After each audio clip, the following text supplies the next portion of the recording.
Unacademy has officially made frugality one of its core values. Welcome to Backstage with Millionaires. I'm Caleb, your host, and today I want to direct your attention to something that Gaurav Munjal, one of the co-founders and the CEO of Unacademy, posted on Slack for the startup to see. All of the employees at the company saw this message. Now, obviously there's a lot to unpack here, and we're not going to get a chance to go through everything that he's written here, but if you want to pause the video and just go through the message yourself at your leisure, then you're welcome to do so. But I wanted to start at the beginning here because I think the way that he starts this message off is really interesting. Until now, we have never had frugality as one of our core values.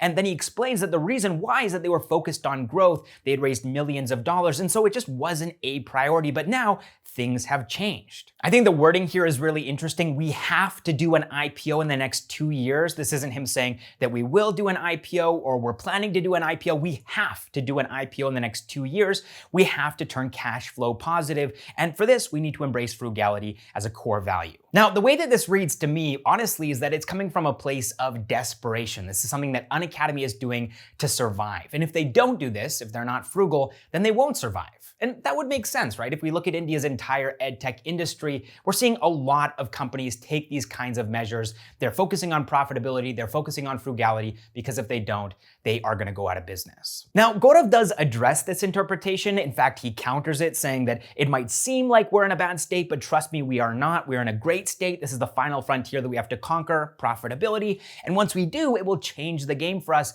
And I'm really curious to see if that actually plays out, if in the future Unacademy is stronger because they are now focusing on profitability as a last resort, as a way of surviving. Time is going to tell, right? If they're able to actually get through this funding winter, this economic slowdown that the world is seeing, or if this situation is actually going to permanently damage them and the rest of India's edtech industry. But now let's go through some of the changes that they're going to be implementing to achieve this profitability that they're chasing after. First of all, meals and snacks aren't going to be complimentary at Unacademy offices anymore for employees. They're also going to be implementing strong guidelines for travel, meaning that there's not going to be any business class travel for anybody, including CXOs and founders and employees and educators. Everybody's going to have to upgrade out of their own pocket if they want to. You've got dedicated drivers being removed for CXOs, and you've got founders and management taking a salary cut. Founders have already taken a cut, but now that's going to be implemented for management as well. And then lastly, they're going to be shutting down businesses that have failed to achieve product market fit,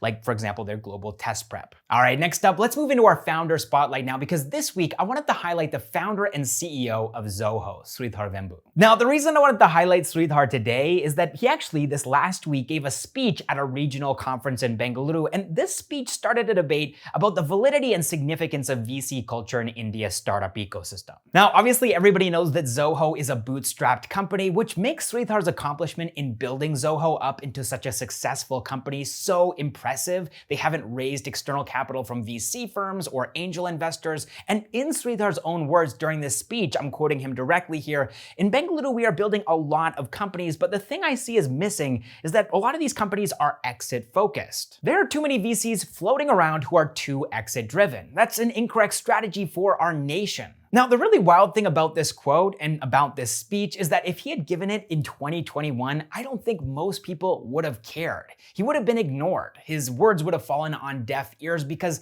there were unicorns popping up in India's startup ecosystem left, right, and center. But now everybody is paying attention because India's startup ecosystem is going through this funding winter. I guess you can kind of think of venture capital as a bridge going over a body of water. It's a shortcut, right? Normally, if you're bootstrapping your startup, you'll have to go around the entire body of water. But with venture capital, you can just cross over this bridge and get to the other side quickly. But what if that bridge isn't complete yet? And as you're driving over it, the VC firms or the angel investors are building the bridge as you go. So in the case of a funding winter, what happens is that the bridge construction stops, right? And you're still going full speed as a startup.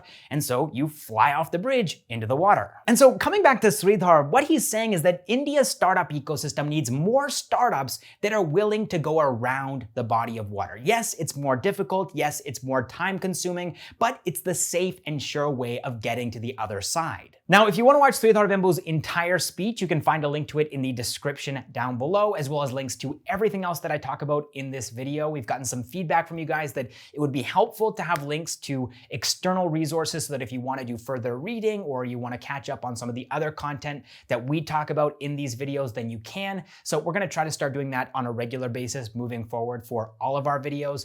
But anyways, now let's move on to the bird's eye segment, because 13 Indian startups have raised more than $1 million this week, with the total coming in at $242.5 million. So Fintech startups led the charge this week. They raised half of all the funds, 50%. That's $121.5 million. And the leader here was Onecard. They raised $100 million and in the process became the 104th Indian startup unicorn. Next, we've got one AI startup raising 11% of all the funds. That's $28 million being raised by Detect Technologies. After Detect Technologies, we have one agri-tech space raising 10% of all the funds this week. That's $25 million being raised by Vegrow. And then finally, we have the supply chain and logistics space raising 9% of all the funds this week. That's $24 million being split evenly by Willow City. They raised $12 million, and Shadowfax raising $12 million as well. All right, next up in the news, I've got a couple of quick updates for you guys. First of all, Bhavish Agrawal has unveiled Ola Electric's first ever made in India lithium-ion battery cell. You can see here that he said that we need to make our own technology and scale faster and innovate, and I believe that that is the case. And according to the company, mass production of these battery cells is going to start in 2023 in their upcoming Gigafactory. So Ola Electric was actually one of the companies that received incentives from the government of India in March of 2022 under the PLI scheme, that's the Production Linked Incentive Scheme, to manufacture advanced chemistry cell batteries in India. All right, next up in the news, more layoffs. Unfortunately, at least 150 people have been laid off from Mumbai-based fresh vegetable delivery startup Fraazo. Now, the main reason why they've done this is that they weren't able to raise fresh funds from investors, and so they're trying to cut costs in order to survive and extend their runway. They have between 150 and 200 dark stores across India in 5 major cities: Mumbai, Delhi in the NCR region, Bengaluru, Pune, and Hyderabad. Now, so far, fortunately, they've only had to shut down their NCR operations, but in the future, it's possible that they'll also have to shut down their Bengaluru and Hyderabad operations as well, which would, of course, result in more layoffs. All right, that is all the startup news that I have for you guys this week. And now just a bit of housekeeping. Last week, we put a link to our newsletter in the pinned comment down below. And a lot of you guys tried to click on that link, but you found out that that link was broken. Turns out the service that we used to host our newsletter was down. I think they had some scheduled maintenance. And so when you guys were trying to click on that link, it wasn't working. Rest assured, this week in the pinned comment down below, you will find the link to our newsletter and it will work. So if you want to sign up for our newsletter, basically it's an extension of the bird's eye segment of our video where we cover the funding news. So if you want a more expanded, in-depth look at the funding that's happened in India's startup ecosystem, you can sign up for that newsletter. Now, I want to thank all of our Backstage with Millionaires members, our unicorns, our decacorns, and our hectacorns for financially supporting what we do here at Backstage with Millionaires. And I want to say thanks to you for watching this video through to the end. And I will see you in the next one.